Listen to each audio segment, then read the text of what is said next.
Healthcare systems around the world today are experiencing a global nursing shortage. The World Health Organization and the International Council of Nurses projects that the total global nursing shortfall will reach 2.8 million by 2015. For example, the U.S. estimates it will face a national nursing shortage of over 700,000 by 2020. The U.K. estimates a nursing shortfall of 300,000 by 2021. In Canada, the various nursing professions are the largest group of regulated healthcare professionals, representing approximately 1/3 of the total Canadian healthcare workforce. In 2012, there were almost 400,000 regulated nurses in Canada employed in nursing. Recently, the supply of regulated nurses per 100,000 people saw an increase. Despite this increase, Canada still continues to face a nursing shortfall today. In fact, by 2022, the Canadian Nurses Association predicts this shortfall will reach 60,000 full-time RNs if these trends continue without policy intervention. Such interventions will include efficiently planning training investment and financing with an eye on the long term. Bachelor of Nursing of Science students take 4 years to be trained, and so there's a lag between intake and eventual entry into the profession. And then also what we see is government investment in nurse training has an impact, and that can have a legacy effect insofar as in Canada in the 1990s, under fiscal restraint, the government reduced investment in health training for nursing professionals, and that had a consequence that lasted for years subsequent to that initial decision, because you affect the cohorts that enter into the system over a number of years. Nursing labor markets also demonstrate geographical and sectoral shortages. There certainly is an uneven supply and demand for nursing across rural and urban areas.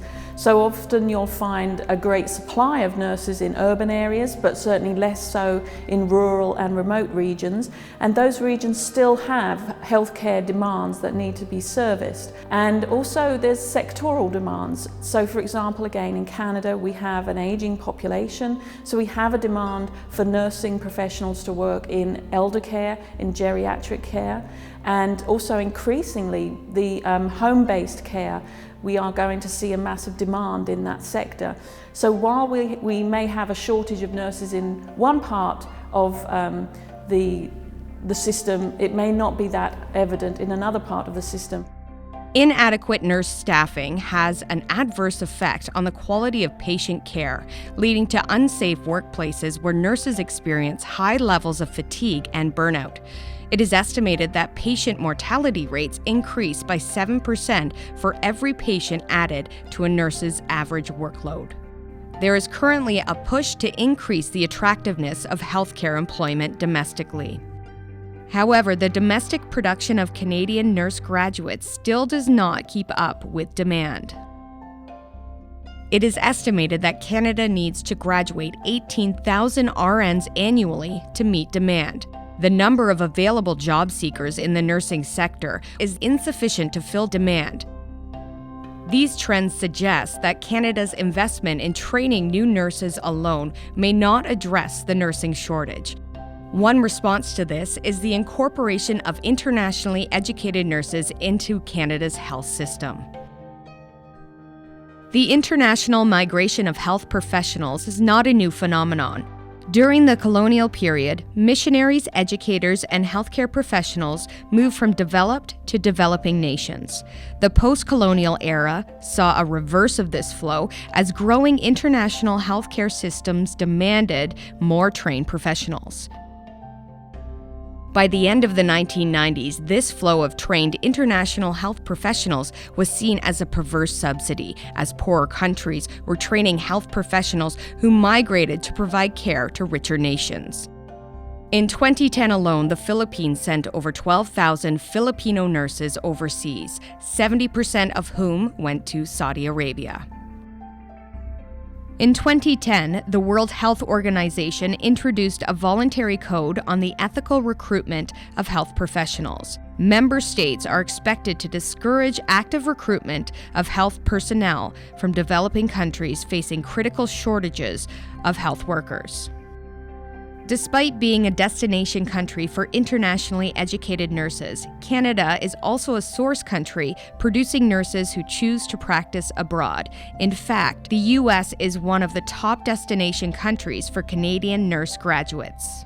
Internationally educated nurses currently make up 8.3% of Canadian nursing workforce. However, nearly 1/3 of all internationally educated nurses practicing in Canada work in Toronto. A similar proportion practice in Vancouver and its surrounding areas, comprising over 15% of the local nursing workforce.